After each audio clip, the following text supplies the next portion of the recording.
السلام علیکم ورحمۃ اللہ وبرکاتہ۔ امید ہے کہ تمام حضرات خیریت سے ہوں گے۔ یہ ہمارے کورس کا چھٹا سبق ہے۔ پچھلے 5 سبقوں میں ہم نے کچھ مفردات، کچھ تعارفی جملے اور گنتی سیکھی تھی۔ آج کے سبق میں انشاءاللہ ہم اسم اشارہ کے بارے میں پڑھیں گے۔ اسم اشارہ کا مطلب وہ اسم جس کے ذریعے اشارہ کیا جائے، جیسے اردو میں یہ کے ذریعے ہم اشارہ کرتے ہیں اور کہتے ہیں یہ دروازہ ہے، یہ کمرہ ہے، یہ گاڑی ہے، وغیرہ وغیرہ۔ تو اس میں یہ جو ہے وہ اس میں اشارہ کہلاتا ہے۔ تو عربی میں اشارے کے لیے ایک لفظ آتا ہے ھذا۔ ھذا آتا ہے اس میں اشارہ قریب کے لیے۔ جو چیز قریب ہو اس کی طرف اشارہ کرنا ہو اس کے لیے عربی میں ھذا کا لفظ استعمال ہوتا ہے۔ اور اسی طرح دوسرا لفظ ہے ھذہ۔ یہ بھی اگر کسی قریب چیز کی طرف اشارہ کرنا ہو اس وقت استعمال کیا جاتا ہے۔ ھذا اس کا ترجمہ بھی یہ ہے اور ھذہ اس کا ترجمہ بھی یہ ہے۔ اب ان دونوں کے درمیان فرق کیا ہے وہ ابھی ہم سمجھیں گے۔ پہلا فرق یہ ہے کہ ھذا مذکر کے لیے آتا ہے۔ جس چیز کی طرف اشارہ کیا جا رہا ہے اگر وہ مذکر ہو تو ہم کہیں گے ھذا۔ اس کی مثال ھذا بابٌ، یہ دروازہ ہے۔ تو بابن کا جو لفظ ہے جس کا معنی دروازہ ہے یہ مذکر ہے، اس لیے یہاں پہ ھذا لائے ہیں۔ دوسری مثال ھذہ ساعۃ، یہ گھڑی ہے۔ یہاں پہ جو ساعۃ لفظ ہے یہ مؤنث ہے، اس لیے اس سے پہلے ھذہ کا لفظ لایا ہے۔ تو پہلی مثال ھذا بابٌ، دوسری مثال ھذہ ساعۃ۔ مثالوں کے ذریعے ہم اس کو اور اچھے طریقے سے سمجھتے ہیں۔ ھذا کی مثالیں: ھذا بابٌ، ھذا بابٌ، یہ دروازہ ہے۔ تو بابٌ چونکہ مذکر ہے اس لیے یہاں پہ ہم نے ھذا استعمال کیا۔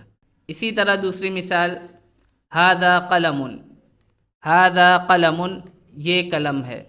قلم مذکر ہے اس لیے یہاں پہ ہم نے ھذا استعمال کیا۔ تیسری مثال ھذا طفل، ھذا طفل، یہ بچہ ہے۔ ھذا مفتاح، ھذا مفتاح، یہ چابی ہے۔ ھذا مصباح، ھذا مصباح، یہ لائٹ ہے۔ ان تمام مثالوں میں ہم نے ھذا استعمال کیا، ھذہ نہیں کیا، کیونکہ یہ سارے اسم مذکر ہے۔ اب اگر اس کی جگہ مؤنث اسم آ جائے تو اس وقت ہم ھذا استعمال نہیں کریں گے بلکہ ھذہ ہی استعمال کریں گے۔ آئیں ھذہ کی مثالیں پڑھتے ہیں۔ جیسے ھذہ ساعۃ، ھذہ ساعۃ، یہ گھڑی ہے۔ ھذہ مروحۃ، ھذہ مروحۃ، یہ پنکھا ہے۔ ھذہ نافذۃ، ھذہ نافذۃ، یہ کھڑکی ہے۔ ھذہ سیارۃ، ھذہ سیارۃ، یہ گاڑی ہے۔ ھذہ طفلۃ، ھذہ طفلۃ، یہ بچی ہے۔ ان تمام مثالوں میں ہم نے ھذہ استعمال کیا۔ وجہ اس کی یہ ہے کہ یہ تمام اسم مؤنث ہیں۔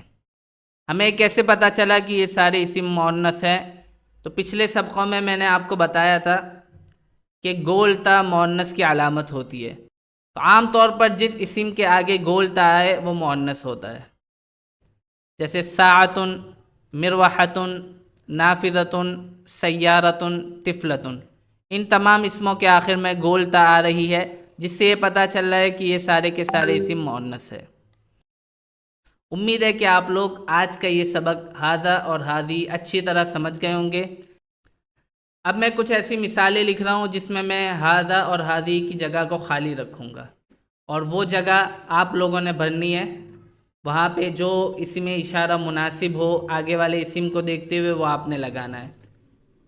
اسم اشارہ کی مشق: یہ تمام اسما ہے اور اس خالی جگہ میں ھذا آئے گا یا ھذہ آئے گا، یہ آپ نے مذکورہ سبق کو سامنے رکھتے ہوئے حل کرنا ہے۔